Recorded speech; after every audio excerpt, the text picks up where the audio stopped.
অদৃশ্য বিষয়ের প্রতি ঈমান হলো মহানবী সাল্লাল্লাহু আলাইহি ওয়াসাল্লামের আনিত হেদায়েত এবং শিক্ষা আন্তরিকভাবে মেনে নেওয়া। মহানবী সাল্লাল্লাহু আলাইহি ওয়াসাল্লাম যা কিছু নিয়ে এসেছেন সেই সবগুলোকে মেনে চলা। একটি হাদিসে এসেছে, লা ইউমিনু আহাদুকুম হাত্তা ইয়াকুনা হাওয়াহু তাবআন লিমা জিতু বিহি।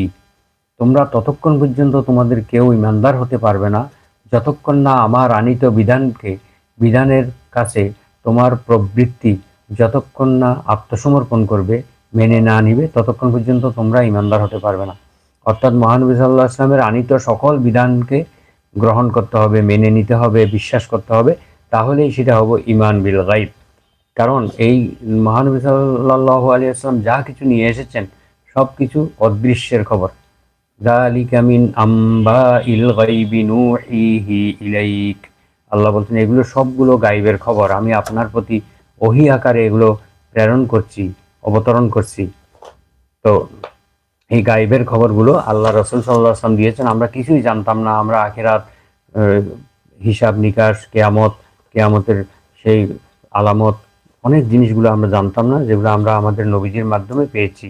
সেগুলো বিশ্বাস করাকে ঈমান বিল গায়ব বলা হয়। রাসূল সাল্লাল্লাহু আলাইহি ওয়াসাল্লামের শিক্ষা হিসেবে অকাট্যভাবে প্রমাণিত হতে হবে। এই বিষয়গুলো বিশ্বাস করার পূর্বে আমাদেরকে এগুলো মহানবী সাল্লাল্লাহু আলাইহি ওয়াসাল্লামের বিশুদ্ধ হাদিস দ্বারা এবং পবিত্র কোরআনের আয়াত দ্বারা এগুলো প্রমাণিত হতে হবে। এগুলো প্রমাণিত বিষয়গুলো কোনো প্রকার প্রশ্ন ছাড়াই, বিনা প্রশ্নে এগুলো বিশ্বাস করতে হবে।